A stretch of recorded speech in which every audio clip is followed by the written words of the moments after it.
ซื้ออะไรมาขาย มีอะไรน่าซื้อเก่งๆเนาะป้า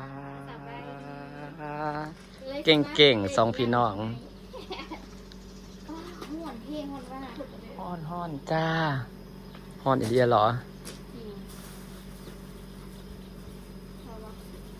เดี๋ยวนะปากผู้ชิมให้หัวขาดเอาอะไรมาขายบ้างรับอะไรมาขายเมื่อเอาวิปครีมทำเค้กอ๋อตาอยู่สวรรค์นั่นเหรอขนาดบ่าย3เลยสิ3 โมงแห่งแดดขอบคุณค่ะเอามาฝากเหรอจะมันหวานเลยผมมาซื้อในตลาดอันบ้านนี้ได้มันจะเข้าใจบ้านคันเข้าใจฮ้อนก็นั่งพัดลมว่าแดดโพดแดดโพแม่นแดดกระดกกระดิยะน้ำเย็นงอขับรถเป็นปล่อยเดี๋ยวจ้าคุยถอดกินได้นะคะทุกคนคอกต้องไปเอาอยู่สวรรค์เหรอวิปครีมเท่านั้นไม่มีมันถูมีหลุดเนี่ยเนาะ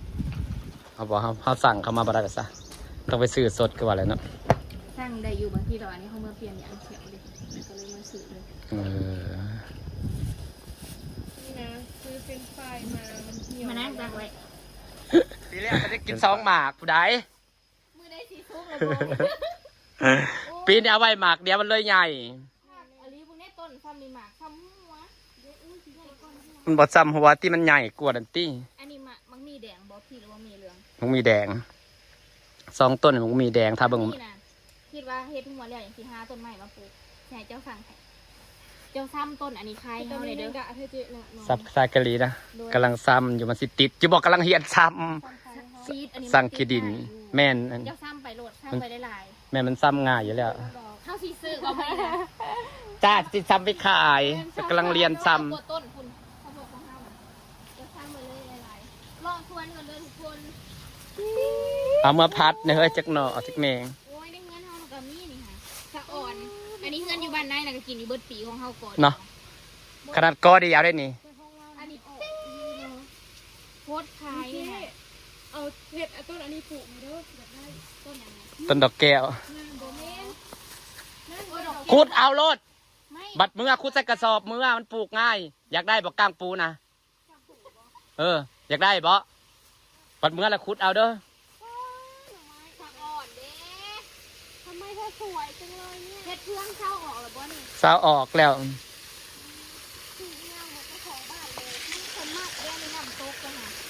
เฮ็ดเอาเองมีน้ำโต๊ะมีน้ำพุ2 ทางในทางทางหนึ่งเปิดทางเอง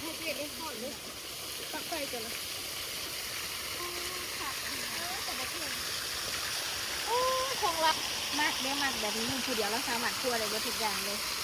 โอ้ยเห็ดบดมือบดเว้นเลย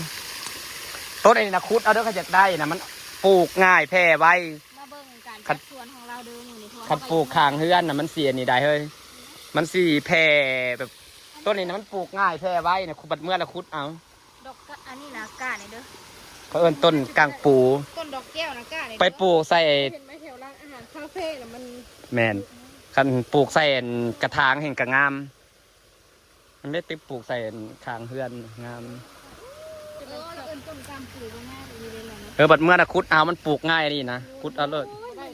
ได้มื้อหน้าก่อนสิมาหาหน่อไม้มันหลายแล้วบ่มาสิมาสู่จังหาหน่อไม้เด้ออันนั้นเลยสวยจังอันนี้มันฮักก็ขึ้นใหม่เด้เต็งฮักกระย่ายมาอันนี้บ่อันนี้ฮักก็เอามาปลูกให้เล็กกับต้นนั้นแล้วมันหักล้มบ่เนี่ยเนาะเห็ดเองบ่ล้มมันแข็งแรงอยู่ใต้ครับปลูกแล้วเห็ดเอาพอดีเราไปใช้ในบอลอันรวมกลมๆไปเนาะข้างนอกนะมันงามเลยต้นอันนี้นะก็เอิ้นต้นก้างปูเนาะแม่นตาว่าเห็นFC คอมเมนต์อยู่ต้นก้างปูเขาว่านี่เราเห็ดเองเบอร์ใดนี่นะจะเป็นว่าเก่งรถแท้เขามีน้ำตกด้วยนะไปใช้ในบ้านมักการแต่งชวนแบบนี้นะมาเบิ่งไว้พี่น้องเพราะว่าเขาก็ยังเมื่อจัดชวนแต่ว่ามันยังไม่ได้เข้าที่เข้าทางทั้งน้ำพุทั้งน้ำตกมีหมดเลยไม่มีผู้สังกัดซ้ำมัน ำเบิดเด้อผู้แนวพันในบ้านเดี๋ยวเอาไปใช้เขา โอ้มันสิซ้ำง่ายปานนั่นนี่เธออันนี้นะแก้วพวงไทยแก้วหิมาลัยต้นโตกำลังหอมๆหน้าบ้านนะแก้วพวงไทย บันไดลงมาสิว่าเลิศแท้ เห็ดเองนะคะไอเกาหลีเห็ดเป็นพุ่มนี่มันงามไปปลูกเป็นกำแพงอันเพราะว่าห้องเขามันเป็นมันเดือดด้วยเราเห็ดกำแพงแล้วจะเป็นพุ่มเลย อันนี้โตข้างหน้ากำลังเป็นพุ่ม สวยเฮีย พุ่มเธอบ่ฮ้อนแดดบ่มันฮ้อนยังเป็นหล่อฮ้อนอีกอยู่ มาเลยก็เห็นแล้วก็อยากไปเลาะเด้อ มันฮ้อนยังหล่อฮ้อนอยู่ดอกแก้วตอนนนมันกำลังบานอยู่หนาเฮือนนะหอมหอมแม่นมักกะทันกำลังออกดอก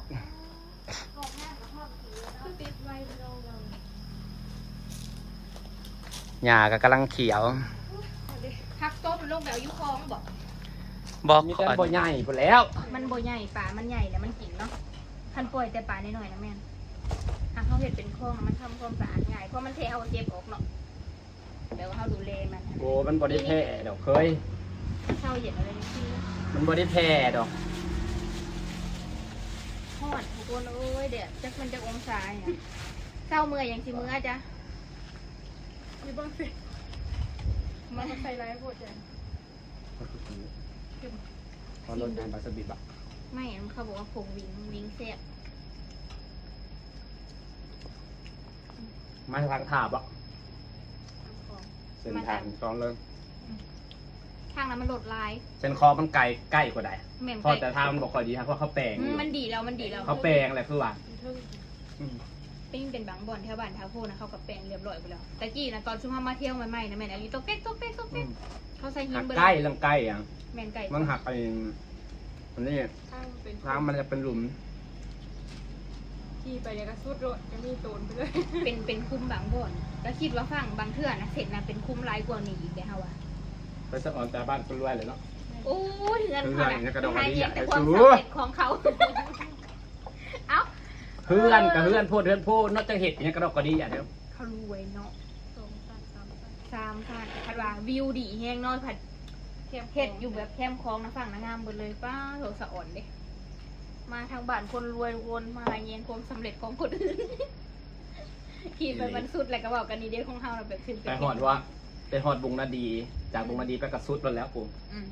จนเลยทาโพไปอีกกู ว่าโบในสุดยอดที่สุดเลย แม่นที่สุดในเขตนี้เลย เป็นผ้า บ้านเด้อ ตรงค่ะจะ ทรง ทำคาลิหาดเลย ทรง ดอกไฟค่ะเป็นพวกเป็นพวก ทรงโหลดเนาะ มีแต่เลยเจ้าคิดเบิ่งเดินเขาเที่ยวทางเสร็จนี่ตั้งแต่เขากำลังสร้างตอนนี้เขาเลี้ยวบักลายๆล้างนึงจนแบบ จากที่แบบว่างเปล่านะเขาสร้างขึ้นมาอีกแล้ว ตัวแล้วใหม่เนี่ยเห็ดกระงาม ตัวเอาเห็ดใหม่นะ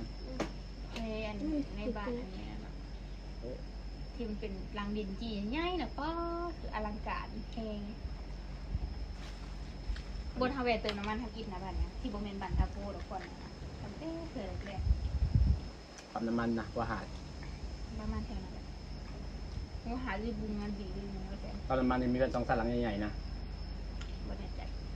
แล้วก็เขตนั่นกับปั๊มน้ำมันก็ไม่แต่เพื่อนกำลังฝากแบบเลิศงาม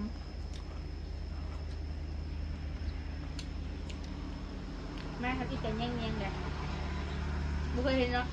ตัวไรเที่ยวทางไหนเป็นบริมีอันนั้นแบบคือรวยแบบ คนเนี่ยเพื่อนมันติดผัดมันบ่ได้ห่างกันเลยเด้ แม่น มันติดกันฮะเด้แล้วก็ตกใจจะบ้านที่หายตกพอดีอ่ะสูง ๆความรวยเนาะ ว่าห้องนอนเขาเจ้าเดือดซ้ำเพื่อนเขา ห้องหนึ่งแม่เขาเลยรวยเนาะแล้วก็บิวอินงามๆเนาะทางใน บิวอินงามเนาะก็เห็นนะ เพลงเถอะแกอันเอาเขาทำสร้างมือน่ะเด้เพิ่นมาเขามาเจ้ามาเบิ่งกระจกเลยแหละ บิวอินนะ แล้วเขาก็ทำบิวอินจะ งา คิด มๆนะ เบิ่งว่าพา1บอลเขาบริเจาะนะ40,000ซัพพอร์ตแต่น้อยเดี ตู้ ยว โชว์น่ะ100,000ป่าย200,000ห้องโชว์ห้องเดียวห้องไม่ได้ใหญ่นี่ซ้ำห้อง4 เมตรนี่เหยียด200,000 ทางราคา แล้วตกแต่งกระจก ของเขามาแต่ง เพื่อนน้องสาวฉันนั่นมีแต่ มีแต่บิวอินหลักมีแต่บิวอินล้านปลาย2 ล้านบิวอินนะแพงกว่าเพื่อนอีกมันงาม แม่น มันงามแล้วมันกระชับมันเน่นมันกระทัดรัดแล้วมันแข็งแห้งแค่ไหนวัสดุเขาใส่แต่ดีอีหลีย่อมหักบอกเขาใส่ของแบบว่ามันเป็นแบบคือแบบมันแน่นแบบมันกระใส่ของได้หลายอะนะเพราะได้มาเห็นแต่ลุ่มที่เทิงสุดเพื่อนเนี่ย แม่น นะ งามเนาะหักได้แบบ เอาไปปลูกก็ได้เลย คนที่บอกจะหนุจักนะเห็ดบิวอินวัดสุคนเพื่อนเนี่ยเลือดเจ้าคอนเนี่ยเห็ดบิวอินสัก2 หลัง 3 หลังเห็ดบิวอินหมด มันมีเงินเนาะ ว้าไม่ใช่บิวอินนะย่อมหักบางงามเลยน้อยเดียวห้องนึงน่ะน้อยเดียวกระแสนปลายนะสุดหักได้งามได้เลย คิดเบอร์ว่าพาเดียวยัง40,000สิบ่ต้องมีเลยเอ้ามีแต่ตู้โทรทัศน์เนาะแบบว่าเฮ็ดทางขางมันสิใส่เป็นระแนงเนาะทางหลังเป็นแผ่นอันนั้นซื่อๆแต่ทางลุมมันสิมีเกจ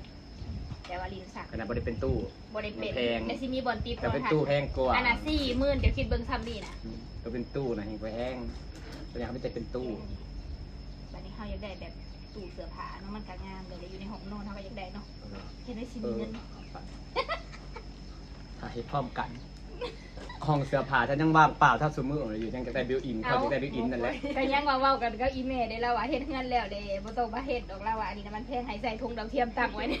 เสื้อผ้านั้นบ่เพิ่มบิวบ่มีเงินเด้เว้ากันแต่ยังหัวยังหัว